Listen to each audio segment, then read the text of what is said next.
Hi everyone, it's Diana Palm, the Love Witch, and today we're going to talk about how to stop falling in love with the fantasy. Let's get grounded, let's get real, let's find out who we're actually having relationships with. Because so many times when people come together, they build it up in their minds. They're looking for things they have in common so that they can almost convince themselves that they would make the ideal partner. Sometimes it's people that you have in common or similar life experiences from your past. Maybe you perceive that you have the same life goal. And some people actually project them so far into the future, even from the first date. They're seeing themselves traveling the world or setting up a family, getting married, having grandchildren, or sometimes growing old together. They've got the whole script written right from the beginning. This is all fantasy. Even if somebody rings all your bells and you're thinking this is the highest potential, that you can have all these things, that you see them coming true with this person, it's a fantasy. And it's time to wake up. You must stay in the present moment. Having a fantasy about your partner or about your relationship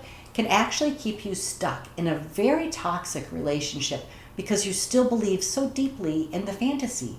You believe in your identities of who you are together. You put too much weight on your story or how other people perceive you or how you identify with yourself in that relationship. It's really, really important to release the fantasy. Even if you're enamored with somebody and think they're really special or creative or beautiful, it does not mean that they're a good partner for you. Unfortunately, many people still fall in love with the fantasy. Many people fall in love with the lifestyle that they perceive that they'll have with somebody once they get together. And that's why people chase money. They're actually thinking, if I could land this wealthy partner, then I'll have this life.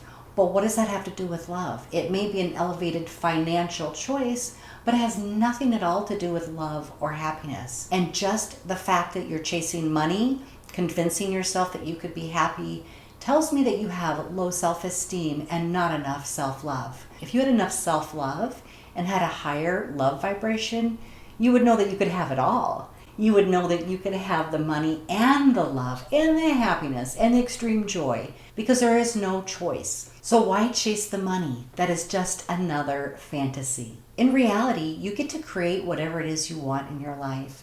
You get to have those choices for yourself. You can create your own abundance. You can create self-love. You can create healthy relationships that are super fun and expressive and adventurous. You can draw to yourself partners that are in that same vibration and where you truly will be happy in relationship moving forward and appreciate amazing abundance. If you got involved in a relationship because you projected a fantasy on your partner, it may be time to come back to reality, wake up, and see who you're truly with. And it doesn't take anything away from the person that you're with. We've all done this to some extent, but it may be time for you to wake up and see who your partner truly is. But more importantly, to really look at who you are.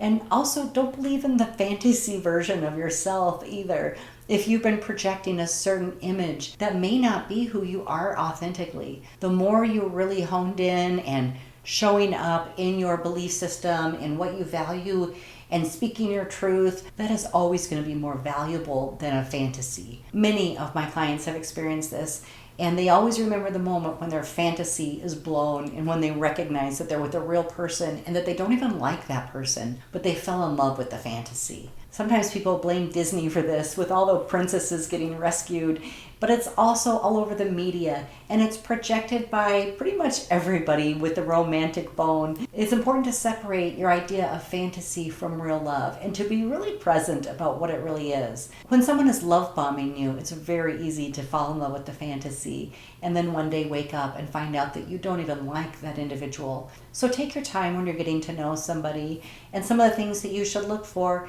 are if they're showing up for you when you're sick, if they still think you're beautiful even on your most unattractive day.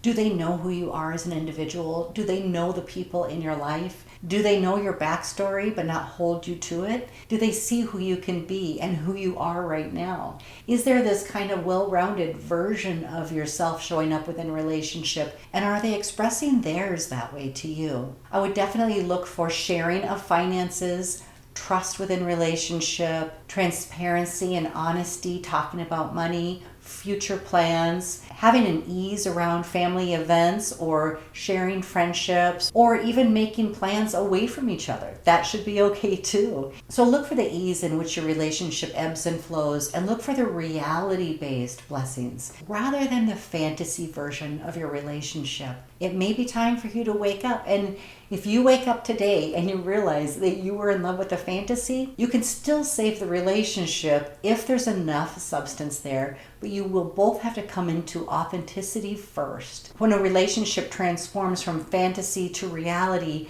it can be quite a shift. I mean, it can feel like an earthquake because everything will come crumbling down and resorted and reshifted, but it is a real opportunity to actually grow in your ability to love and love yourself, because you're giving yourself permission for the first time maybe to show up truly authentic. When you know that you're with somebody that loves you for who you really are instead of some kind of fantasy, that's the keeper. But it's important that you're able to show up that way so that you can actually find your divine partner. If you have ever fallen in love with the fantasy version of someone, let me know that down in the comments below. We have all been there at some point, but the reality is so much more precious. If you would like some help shedding your fantasy image of love and really getting into reality so that you can really be happy within relationship, shedding toxic relationship patterns, healing your heart, and helping you step into the most authentic version of you, be sure you check out my spiritual healing and coaching program at www.dianapalm.com. If you like this video, be sure to give me a like down below, subscribe, and share it with your friends. Thank you so much for being here, everyone. I can't wait to help you manifest the life and the love you deserve.